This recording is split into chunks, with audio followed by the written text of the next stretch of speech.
Salut les joueurs, Barbarian of Lemuria, un super jeu, les règles, une mécanique très simple et des scénarios qui vont plutôt bien. Pour rappel, voici donc le livre de base, indispensable, et la chronique que j'adore, enfin la campagne que j'adore, celle du Dieu voilé, qui est dans le Sword Art Sorcery une des meilleures qui soit, voire même dans l'Heroic Fantasy, même dans le genre Heroic Fantasy, c'est l'une des plus belles campagnes qu'il m'était donné de jouer.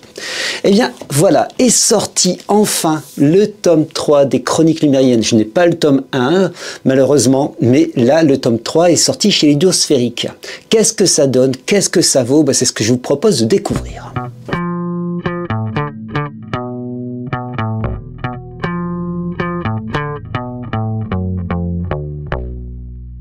Alors parlons de ces Chroniques Lémuriennes 3, ces chroniques qui font un peu plus de 170 pages, hein, on va dire 180 pour arrondir, c'est pas tout à fait ça.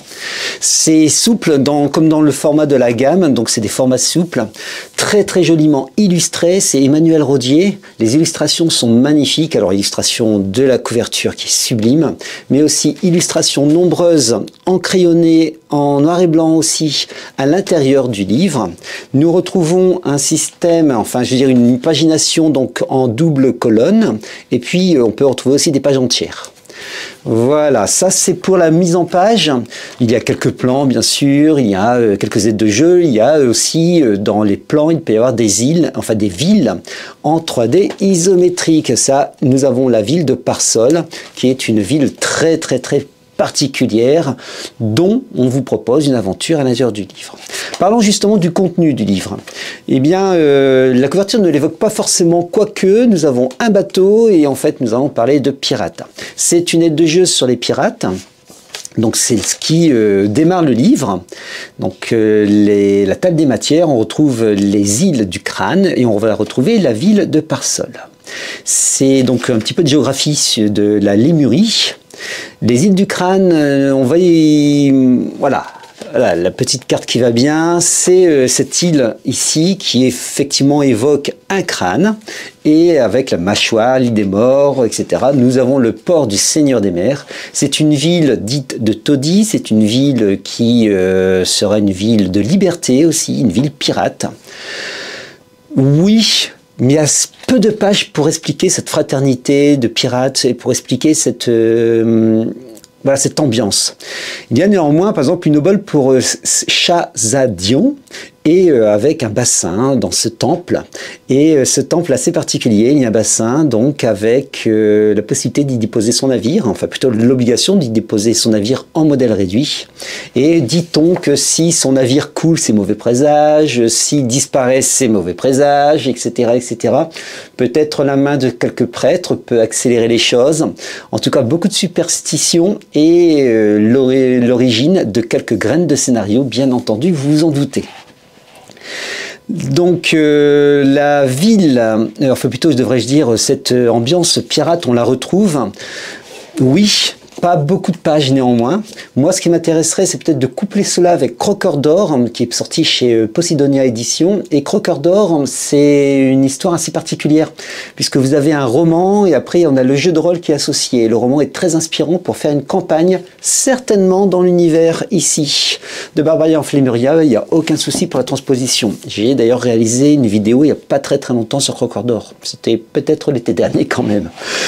Nous avons ensuite donc la ville de Parsol. J'aimerais pouvoir vous montrer la vue 3D isométrique de cette cité de Parsol et on va y découvrir donc des petites notions telles que chantier naval, les arènes, bref une petite description aussi très rapide de la ville. L'ensemble donc les pirates plus la ville de Parsol, on a déjà à la page 44. Pour continuer sur les druides pourpres, des druides sanguinaires, sanglants, qui ont une grande maîtrise du coup de la chirurgie, et certains vont être embauchés à vos risques et périls comme chirurgiens. Donc ça c'est ce que l'on nous mentionne, c'est ce que nous découvrons. Heureusement, pour alimenter cette ville de Parsol, vous allez avoir des aventures, enfin plutôt je dirais une aventure. On arrive sur 5 aventures en fait, 5 aventures inégales Donc la première aventure, c'est une aventure prête à jouer. C'est une aventure qui s'appelle L'horreur dans la pierre. Elle se joue sur 3 jours. Et voici le résumé de l'aventure. Je ne vais pas spoiler ces aventures, hein, il est hors de question. Donc résumé, concerne les MJ essentiellement. Un voyage d'agrément de l'Isor à Parsol, où vont se dérouler de grands jeux en l'honneur des dieux, vire au cauchemar, quand les héros doivent repousser l'attaque d'étranges pirates manipulés par des forces démoniaques. Cet événement aurait-il un lien avec la présence à la bord de la fille du chancelier de Parsol? Ce dernier sollicite nos héros pour enquêter. Classique. Les pires bas-fonds de la ville au quartier des arènes, et devront agir vite pour déjouer les funestes manigances d'un sorcier qui menace de plonger Parsol dans l'horreur et la folie. Assez classique, vous allez sauver le monde. Le tout sur 3 jours, je ne l'ai pas joué. Je peux considérer qu'il y a 2 séances de jeu là, à alimenter avec 2-3 petites choses autour. La ville de Parsol, 2 séances de jeu à peu près. Ça serait pas déconnant, avec notamment dans les arènes la possibilité de jouer à un jeu particulier qu'on appelle le jeu de la pique. L'aventure prête à jouer, qui est l'aventure suivante, donc un souvenir trop présent, celle-là je l'ai adorée. Alors j'ai adoré pour 2 raisons. D'abord, spoil alerte, il y a un petit voyage dans le temps et ça j'adore, j'aime bien ce ressort scénaristique.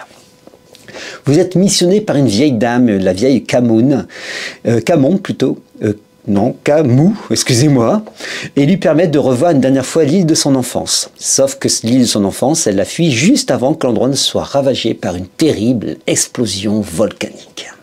Les héros se retrouvent prisonniers d'une puissante magie et contraints de rejouer ce drame du passé.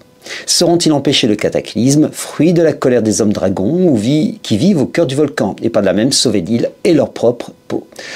Oui, là, totalement spoiler à l'être, puisque le résumé proposé ici vous donne quasiment toute l'aventure. Elle est sublime. Sublime. Il y a moyen d'en faire quelque chose, un petit bijou de... Ah là là, et puis en plus, vous risquez d'être maudit, c'est beau. Bon, voilà. La 3e aventure, tout ne tient qu'à un fil. Voilà, cette aventure, donc voici le résumé. On a volé un tapis, mais pas n'importe lequel, une véritable œuvre d'art que le vieil Algun destinait à sa jeune fiancée, Aliska. Et ce larcin compromet leur mariage. 50 ans d'écart quand même. Chargés de retrouver ce tapis, nos héros vont mettre le pied dans une affaire bien plus complexe qu'il n'y paraît, et qui les forcera à quitter les rues d'Urseb. Alors les rues d'Urseb, vous les avez décrites dans Le Dieu voilé, donc la cité des voleurs, pour poursuivre les voleurs jusqu'aux rives d'un étrange lac. Très très belle aventure, très problématique en fait. Elle est bien faite, elle est vraiment dans la lignée des bons Barbarian of Lemuria, dans la lignée du Dieu voilé. Alors celle-là, ouais, elle m'a vraiment, tout ne tient qu'à un fil, m'a vraiment fait plaisir. L'aventure suivante, le vieux du haut plateau, est plutôt assez classique. Malheureusement, c'est une aventure où vous allez être mandaté par la main de Jade, donc main de Jade que vous connaissez maintenant, un comptoir marchand, et vous allez aller dans les montagnes de l'Ouran-Altaï. Vous allez rencontrer une communauté, la communauté Balkouk, et en ramener une cargaison d'une laine très prisée. Donc, vraiment, activité marchande par excellence, pas de souci. Mais vous allez découvrir un vieil ermite qui se révèle être un peu particulier. Et derrière cette histoire se trouve une histoire de démons et de dangers. Bon, vous allez devoir détruire la région, en d'autres termes. Cette aventure est plutôt assez classique et malheureusement ne relève pas forcément, on est en deçà de ce qu'on a l'habitude d'avoir pour cette gamme, pour les Barbarians of Lemuria. La dernière aventure, et que j'aurais terminé ce magnifique ouvrage sans trop spoiler, vous voyez, c'est celle qui graphiquement m'a le plus surprise. Et alors attendez, il faut que je la trouve, donc on arrive à la page 150.